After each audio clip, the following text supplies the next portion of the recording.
సంఘర్షణ ఏం కాదండి. సంఘర్షణ అంటే మీరు అన్నట్టు సంఘర్షణ అనుకోవాలి. ఒక పక్క నుంచి ఒక ఆడబిడ్డగా ఆలోచన చేయాలి, ఒక పక్క నుంచి ఒక హోమ్ మినిస్టర్గా ఆలోచన చేయాలి, పక్క నుంచి గవర్నమెంట్.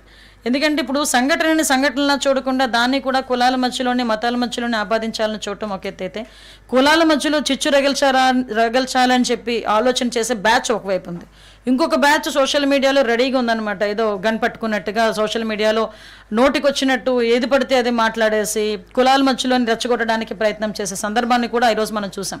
నేను ప్రతిసారి మాట్లాడుతుంటాను, బాధితులకి క్యాస్ట్ అవసరం లేదు, క్రిమినల్కి క్యాస్ట్ అవసరం లేదు. బాధితుడు ఏ కులంలో పుట్టినా అదే నొప్పి, అదే రక్తం, అదే బాధ. అదేవిధంగా క్రిమినల్ ఎక్కడ ఉన్న ఏ క్యాస్ట్లో ఉన్నా అదే శిక్ష పడాలి, అలాంటి ఇంకా కఠినమైన శిక్షలు పడాలి. కాబట్టి నేను మళ్ళీ కోరుకునేది ఏంటంటే, ఇటువంటి వ్యవహారాల్లో ఆడబిడ్డ జీవితం మీద కూడా రాజకీయాలు చేసే పరిస్థితులు రాకూడదని మనస్ఫూర్తిగా మాత్రం నేను కోరుతున్నా.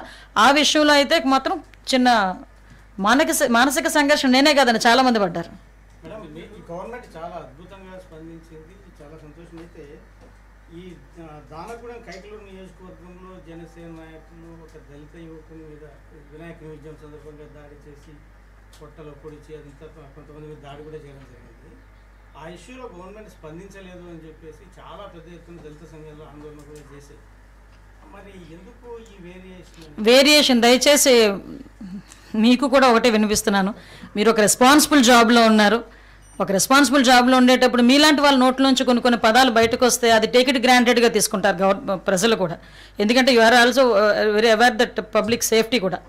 నేనేమంటానంటే, ఇప్పుడు మీరు స్పందించలేదని మీరు అంటున్నారు, ఎంతవరకు ఆ నిందితులను పట్టుకోవడం కానీ, ఆ నిందితుల్ని రిమాండ్ పెట్టడంలో కానీ ఎక్కడా కూడా చిన్న కాలయాపన కూడా లేకుండా ఆ లోకల్ ఎస్పీ వాళ్ళందరూ చెప్పడమే కాకుండా చాలా క్లియర్గా బయటకు వచ్చి ఎక్స్ప్లెయిన్ చేశారు. నేనేమంటానంటే, ఇక్కడ నేను ఇందాకే చెప్పాను, క్రిమినల్కి క్యాస్ట్ ఉండదు, బాధితుడికి క్యాస్ట్ ఉండదు. దాన్ని దయచేసి మనం ఒక నెక్స్ట్ జనరేషన్స్కైనా ఒక మంచి సొసైటీని అందిద్దామంటే ఇక్కడ నుంచి మన దగ్గర నుంచి స్టార్ట్ అయ్యేటట్టుగా చూసుకుందాం అటువంటి మార్పు అన్నది. Thank you.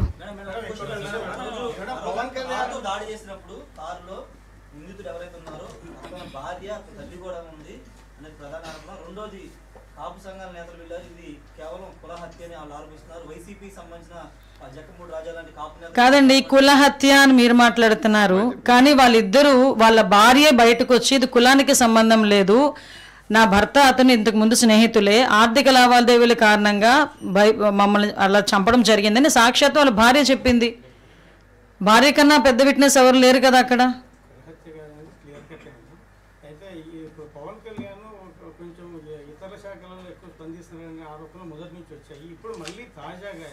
ఆయన డిప్యూటీ సీఎం అండి, పవన్ కళ్యాణ్ గారు డిప్యూటీ సీఎం.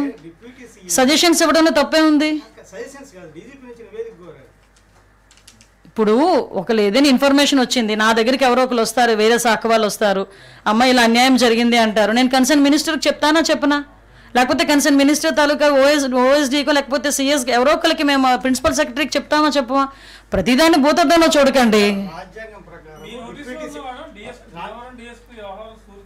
అది విత్ కోఆర్డినేషన్ జరుగుతుంది. డిపార్ట్మెంట్ మధ్య కోఆర్డినేషన్. విషయం ఏంటంటే ప్రతి విషయాలు కూడా మా వరకు వస్తాయండి, మా వరకు రాకుండా ఏమి ఉండవు. ఇది జస్ట్ అఫీషియల్గా వచ్చిన కమ్యూనికేషన్ కింద భావించవచ్చు కదా. ఎందుకు దీనికి ఇంత రాద్దాంతం? మాకు లేని ఈగోలు మీకెందుకు అబ్బా? నాకు అర్థం కాదు. మాకున్నాయండి, మా నోటీసులు మాకున్నాయి, మా దగ్గర కూడా రిపోర్ట్ ఉంది. ఆ రిపోర్ట్ని బేస్ చేసుకొని మా చర్యలు ఉంటాయి. ఓకేనా? అట్లాంటప్పుడు సీఎంఏ సుప్రీము. అట్లాంటి టైంలో పవన్ కళ్యాణ్ ఈ డీజీపీని నివేదిక కోరి, మాది ఎన్డీఏ కూటమి అండి. మేము ఒక విషయం చెప్పనా, మీ ఇలాంటి క్వశ్చన్స్ లాస్ట్ గవర్నమెంట్లో సీఎంని మీరు అడుగుంటే ఈ పొజిషన్ ఉండేది కాదు ఈరోజు మాకు. అదే కాదు చెప్తున్నా, ఇలాంటి క్వశ్చన్స్ ప్రీవియస్ సీఎంని మీరు అడుగుంటే, లాస్ట్ సీఎంని మీరు అడుగుంటే ఇలాంటి పరిస్థితులు ఇప్పుడు సొసైటీ కూడా వచ్చి ఉండేవి కాదు. నేనేమంటానంటే, ఈరోజు మేము అందరం ఎన్డీఏ కూటమిలో ఏదో రకంగా చిచ్చు పెట్టాలని చూస్తారు. మాకు అండర్స్టాండింగ్ ఉంది, మాకు సమన్వయం ఉంది, శాఖల మధ్యలో సమన్వయం ఉంది. మాకు ఎటువంటి ఈగోస్ లేకుండా మేము పనిచేస్తున్నాం, మా అధికారులు ఎటువంటి ఈగోస్ లేకుండా పనిచేస్తున్నారు. మీకు కావాల్సింది రిజల్ట్, మంచి పరిపాలన. మేమందరం కలిసి మేము పని చేసుకుంటాం అనుకునేటప్పుడు ఇది అంత క్వశ్చన్ అవసరం లేదని నా ఉద్దేశం. Thank you.